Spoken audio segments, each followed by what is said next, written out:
Bonjour à tous, bienvenue sur Germain on Air. Dans les épisodes précédents, nous avons eu l'occasion d'échanger.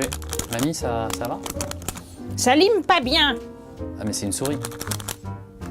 Bah, je croyais qu'elle était multitâche. Il faut la paramétrer en tout cas, je Ah pense. non, elle est multitouche. C'est pas la même chose. Ah, c'est pas la même chose. Mamie Germaine, dans Je comprends mieux. les épisodes précédents, on avait vu un peu comment faire pour importer Oh, les documents. blablabla, tu pourrais faire plus court là. J'ai pas que ça à faire, moi. Comment on peut faire maintenant pour avancer si je suis en mode projet? Ah, alors si t'es en mode projet, t'as besoin de quoi? De personnes qui travaillent avec moi sur le projet. Non, mais ça d'accord. Mais dans SharePoint, t'as besoin de quoi? J'ai besoin de mettre des tâches. Des tâches. Et un calendrier. Calendrier. Ah, t'es C'était plus ce que efficace j'allais comme dire. ça, hein? Parfait. Bon. Ah bah c'est pas plus compliqué que ce que je t'ai montré avant. C'est marqué là. Working on a deadline. Hein, t'as besoin de bosser et de travailler sur des échéances. D'accord. Ah bah oui. Bah oui, dans ce cas-là. Là-dessus, on te dit, soyez plus organisés avec des tâches. Hein? Une petite chronologie des tâches et des calendriers. Donc du coup là, on va pouvoir rajouter directement les applications. Ah bah regarde, quand tu cliques dessus, hop, on te propose de créer pour toi une liste de tâches avec une timeline. Alors la timeline, ça va te présenter joliment tes tâches chronologiquement, voilà, et un calendrier. Donc c'est exactement ce qu'il nous faut. J'ajoute, Vous faites tout en tactile là, mamie. ouais, parce que SharePoint peut être tactile. Regarde, hop, en quelques minutes, ça y est, j'ai ma liste de tâches. Ici, bah évidemment, j'ai pas encore de tâches, hein. Et j'ai et mon calendrier, il faut aller le chercher. Est-ce que tu as envie d'afficher le calendrier? Tu veux que je te montre? Oui, allons-y. Eh bien, on va faire tout ça. Alors, ici, tu sais, ces petits carrés, hein, les petits carrés, ils nous embêtent un peu, là. Parce que, c'était pour t'aider dans les premières étapes. Donc, c'est des petits carrés qui sont là quand tu crées ton site SharePoint. On peut les D'accord? enlever du coup? Et du coup, tu peux les enlever, regarde. Il y a marqué, enlevez-les. Par contre, si on les enlève, on peut les remettre? Ah bah non, ça sert plus à rien de les remettre, c'est pour aider au départ. D'accord. Mais après, tu vois, on te dit, toutes ces tâches sont disponibles depuis le menu paramètres à n'importe quel moment. Donc on peut Donc quand tout même ça, revenir. tu vas pouvoir faire les mêmes choses, mais grâce au menu paramètres. Mais c'est juste pour t'aider dans les premières étapes, puisque tu connais pas SharePoint. C'est vrai que je Ah connais bah, pas tu ça. sais pas qu'il faut aller dans paramètres. Non, je sais pas. Ah bah là, c'est plus simple, t'as des gros carrés, t'appuies dessus et tu suis les étapes. Bon, donc là, c'est un petit peu mieux. Alors déjà, tu peux éditer ta liste de tâches pour t'ajouter des tâches. D'accord. T'es d'accord? Eh ben, il suffit de suivre ce qu'on te dit de faire. Alors pour Germain on Air, qu'est-ce qu'il faut? Là, je suis déjà automatiquement en mode tableur. Donc je suis comme dans une feuille Excel et je remplis mes tâches. D'accord? Donc c'est toute la to-do list qu'on garde normalement dans un petit fichier texte sur le bureau. Par exemple, alors ici, faire... On va reprendre ce que tu allais faire, c'est le là. Ah, pardon. On va juste reprendre. Et voilà, tu es dans la liste des tâches en mode tableur, comme si tu étais dans un tableau Excel pour remplir ta liste de tâches à faire. Alors ici, qu'est-ce que tu peux dire? Tu peux dire liste des démos. À faire pour quand? Eh ben, quand tu mets sur la date, tu peux faire afficher un petit calendrier pour choisir la date pour laquelle il faut faire cette tâche. Allez, 6 juin. Et je peux l'assigner à... tu peux t'aider à aller chercher dans l'annuaire de l'entreprise pour aller chercher n'importe qui. Tu veux le donner à qui? Pour l'instant, je vais te dire c'est Gianpaolo. Voilà. Hein?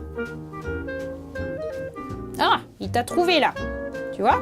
J'existe. T'existes bien, je t'ajoute. Et voilà. Qu'est-ce qu'on pourrait faire?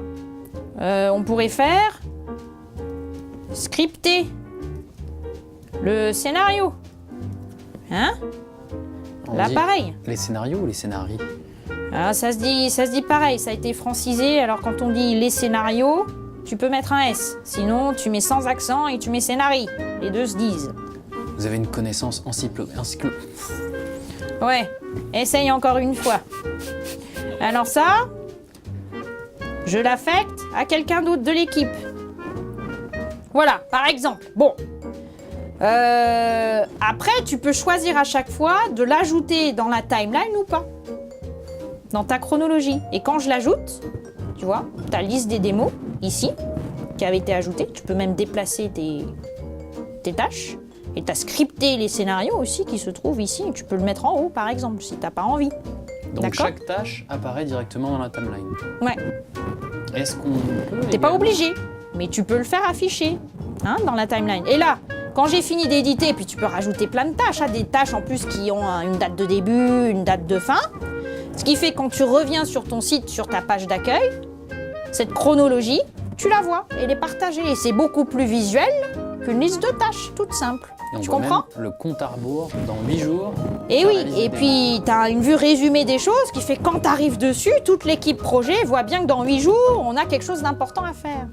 Alors le calendrier, comment on l'affiche? Bah, faut aller le chercher. Ok. Alors calendrier, comment il faut faire pour l'afficher? Il faut juste aller le chercher parce qu'il est caché. Tu vas éditer ta page. Là, en haut à droite, tu dis « J'édite ». Donc ça, c'est le menu d'édition pour vraiment Pour la changer page. le design et rajouter des infos. Alors, c'est pas changer le design, j'ai changé le contenu. T'as rien compris. Le design, on l'a fait déjà dans la deuxième leçon. D'accord. Alors ici, tu pourrais même ajouter du blabla, du texte. C'est une page tout à fait normale que tu peux éditer comme tu veux. Si à la place de ce machin, tu veux l'enlever et mettre le calendrier, je l'enlève. J'avais mis Vive Germaine, mais ça vous a pas plu. Bah, c'est pas très professionnel, on s'en fiche un petit peu. Pour ajouter le calendrier dans cette zone, je me place dans cette zone. J'ai un onglet qui apparaît ici d'insertion. Et je vais aller chercher mon calendrier, qui est une application. Donc je vais chercher une app part pour insérer une application. C'est quoi la différence entre app part et web part? Ouais, c'est pas très différent, C'est qu'une app part, ça va chercher une app, une application dans SharePoint. Et la web part, ça affiche des bouts de web. D'accord. C'est pas très différent. Les app parts se retrouvent aussi dans la liste des web parts. C'est juste que c'est l'ancien nom et que de plus en plus, on aura des app parts. Et ici, tu retrouves ton calendrier qu'on a créé dans la première étape. Je l'ajoute. Il va venir ajouter le calendrier dans ma page d'accueil. Comme par magie. Bah, c'est pas de la magie. C'est juste qu'il faut être bien organisé. Et quand tu as fini, tu cliques sur sauvegarder en haut à droite. Et donc chaque module apparaît un peu avec des briques. qu'on place. Voilà, Donc, que tu peux placer sur ta page d'accueil. Sinon, tu vois bien que calendrier est apparu dans la barre de navigation. Donc, tu pourrais aller dessus pour n'afficher que le calendrier. Et du coup, là, quand tu affiches que le calendrier, tu peux naviguer. Évidemment, tu peux, là, en allant dans événements, en créer un nouveau pour créer un nouvel événement, voilà, dans ton calendrier d'équipe. Et puis surtout, ici, dire, je veux le connecter à Outlook.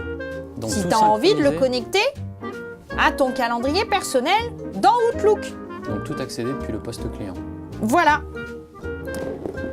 Et voilà, le tour est joué. Comme ça, si tu es plutôt en mode projet, tu as une chronologie avec toutes les tâches importantes que tu vois ici. Et puis en dessous, tu vois les documents et tu vois le calendrier d'équipe. Donc gestion de projet, calendrier, documents, plein de Tâches. nouvelles choses, tâches. Ben, merci Mamie Germaine. La prochaine fois, qu'est-ce qu'on verra? C'est la surprise! La prochaine fois, alors du coup, on travaillera sur la surprise. Merci beaucoup. Merci Mamie. À bientôt! À très bientôt. Merci à tous. À très bientôt.